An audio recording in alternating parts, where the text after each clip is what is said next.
Olá, gente. Então, continuando nossa aula aqui sobre herpes vírus, vamos falar agora sobre o ciclo replicativo do herpes vírus. Então, o herpes vírus tipo 1, ele adere à superfície da célula utilizando o receptor para fator de crescimento de fibroblasto, tá? Então, tá aqui o receptor para o fator de crescimento de fibroblasto, onde o vírus ele se adere.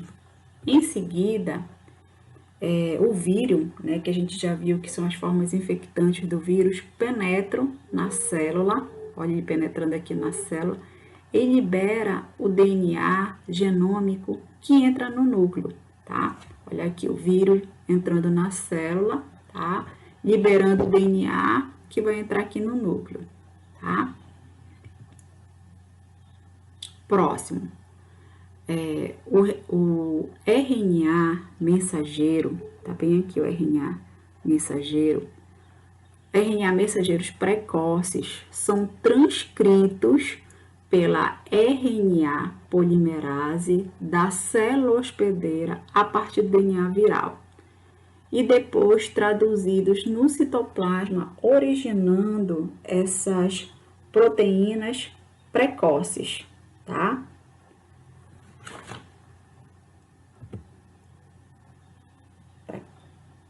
E aí, gente, olha aqui a síntese das proteínas.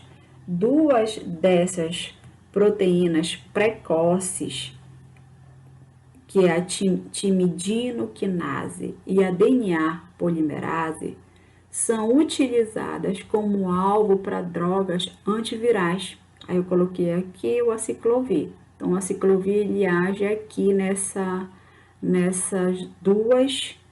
numa dessas duas proteínas, tá? Precoces, tá?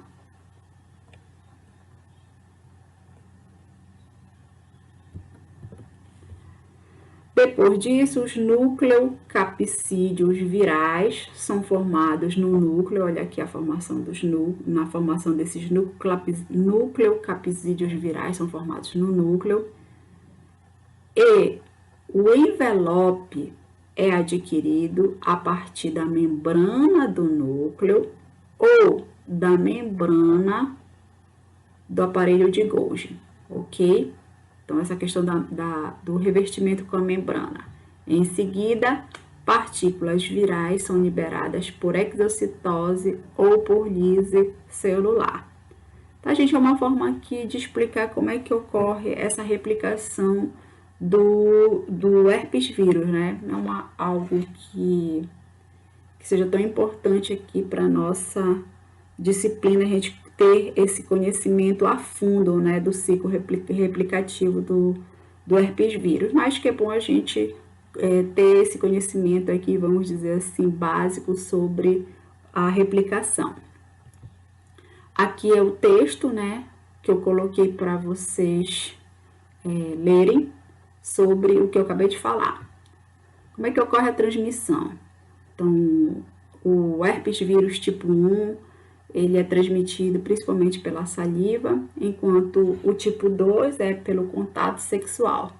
Como consequência, as infecções pelo herpes tipo 1 ocorrem principalmente na face, enquanto que as lesões pelo 2 ocorrem na região genital. A gente já viu essa diferença do herpes vírus tipo 1 ter afinidade pela parte superior do nosso organismo, do nosso membro, né? E o 2 ter a afinidade pela parte de baixo aqui do nosso membro. Todavia, as práticas sexuais orogenitais podem resultar em lesões pelo herpes vírus tipo 2 na cavidade oral e infecções dos genitais pelo herpes tipo 1, tá? Vamos falar também um pouco sobre a patogênese, como é que ocorre esse processo, né? O vírus, ele se replica na pele e na membrana mucosa do sítio de infecção e migra, gente, olha aqui, migra até os neurônios e se torna latente nas células dos gânglios sensoriais.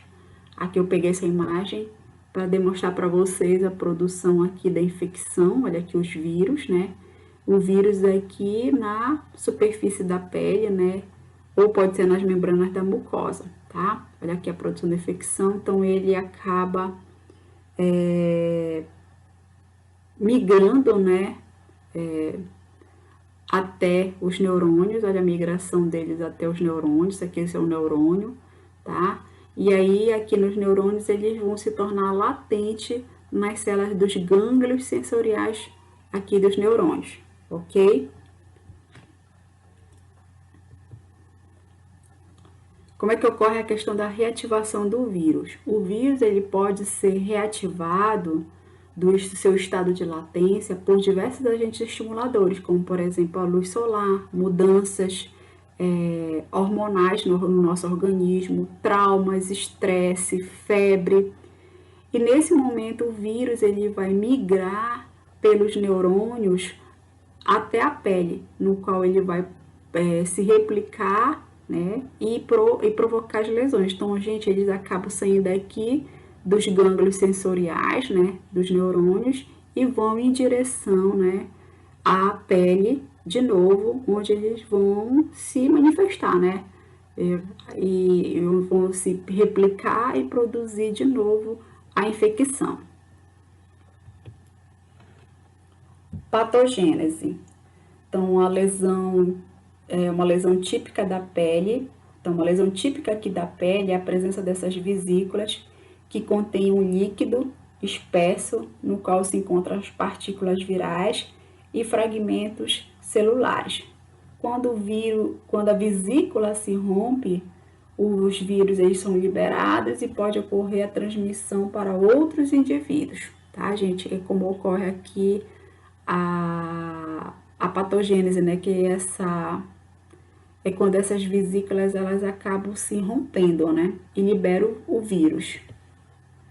Aqui também é para leitura de vocês, também, tá? Vamos falar um pouco sobre os achados clínicos. Então, o vírus herpes tipo 1, ele causa diferentes formas de doenças primárias, como, por exemplo, a gengivostomatite, que ocorre principalmente em crianças e é caracterizada por febre, irritabilidade e lesões dessas vesiculares na boca, olha aí, como mostra aqui as imagens. Também tem o herpes labial, que é a forma mais amena, recorrente, e é caracterizada por um aglomerado de vesículas, normalmente nas junções monocutâneas dos lábios e do nariz também pode ter essas lesões, tá? As lesões recorrentes frequentemente aparecem no mesmo local. Então, se a pessoa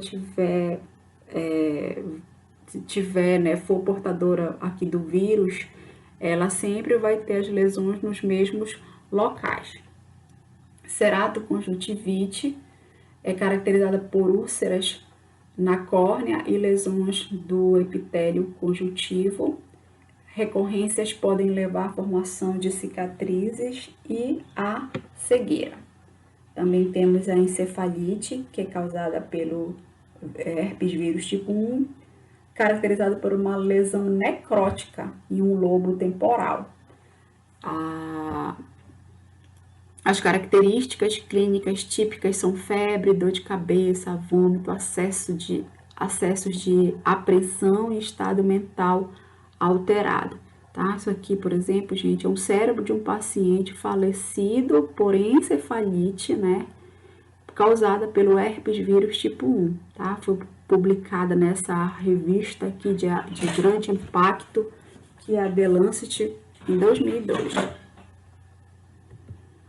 Também temos esse, que ele é bem conhecido, que é o Panarício hérptico, que é uma infecção causada pelo vírus da polpa digital do dedo, tá? É uma lesão pustular da pele, dos dedos ou da mão. pode ocorrer na equipe, tá, gente, médica, como consequência do contato com as lesões dos pacientes infectados. Aí eu coloquei aqui que ela pode ocorrer tanto aqui na parte, vamos dizer assim, inicial aqui do dedo, próximo da unha, aqui na parte média e aqui na parte final do dedo, também ela pode ocorrer. Achados clínicos sobre, agora a gente vai falar sobre a herpes vírus tipo 2. Causa uma série de doenças, como por exemplo a herpes genital, tá, caracterizada por lesões vesiculares dolorosas do trato genital, tanto feminino quanto masculino, e também, gente, da região anal, tá? Como vocês podem observar aqui. Também temos a herpes neonatal, que se origina principalmente do contato com as lesões vesiculares durante o parto, né? E em alguns casos não existem lesões aparentes e o vírus herpes tipo 2 está sendo liberado, uma liberação assintomática e pode infectar a criança durante o parto, tá? Aí, gente, o herpes neonatal, ele varia de uma doença grave a lesões locais leves, tá? Ou infecções assintomáticas. A doença neonatal, ela pode ser prevenida pela realização do parto cesáreo nas pacientes que apresentam as lesões ativas, né? Ou culturas de células positivas. Infecções neonatais graves podem ser causadas pelo herpes vírus tipo 1 e herpes vírus tipo 2, transmitida por atendentes logo após o nascimento.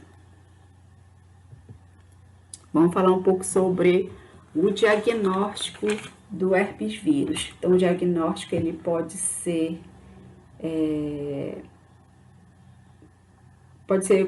ocorrer de diversas maneiras, né? Você tem um diagnóstico rápido, né? Que é quando você faz esse esfregaço de células e detecta o antígeno por imunofluorescência.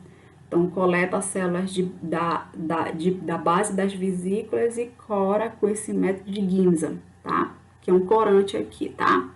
Pode ser também feita por PCR, que atualmente é um método de eleição para fazer o diagnóstico. Na verdade, ele vai detectar o DNA do herpes vírus, né? Ele dizer qual é o tipo de herpes vírus que você foi contaminada, que você está contaminada. Também pode ser isolamento do vírus mediante crescimento de cultura de células a partir de material proveniente de lesões, tá? Aí os materiais que são utilizados para esse isolamento são os fluidos vesiculares, fluidos nasais, tecidos de aborto, para fazer o isolamento do vírus mediante aqui a cultura de célula, tá? Mas, gente, aqui o método mais utilizado seria aqui, que tem mais resultados positivos, é a detecção do DNA, tá? Com relação ao tratamento, a gente tem aqui o aciclovir, que é o tratamento de preferência no caso de encefalite e doenças sistêmicas causadas pelo herpes vírus tipo 1. Tá? Então, esse fármaco também é o último tratamento de herpes genital primária ou recorrente, né? Ele abrevia a duração das lesões e reduz o período de liberação do vírus. O aciclovir também ele pode ser utilizado no tratamento de infecções neonatais causadas pelo herpes vírus tipo 2. Como forma de prevenção, consiste em você evitar o contato com essas lesões vesiculares ou úlceras, né? Durante o parto cesáreo é recomendado no caso das grávidas que apresentam lesões genitais ou culturas positivas para o vírus, o parto cesáreo, né? Então, parto cesáreo, se a pessoa já for positiva e tiver, né, a presença das lesões, é melhor, né, que ela faça um parto cesáreo para evitar que a criança possa adquirir esse vírus. E aí, gente, terminamos por aqui nossa aula sobre herpes vírus.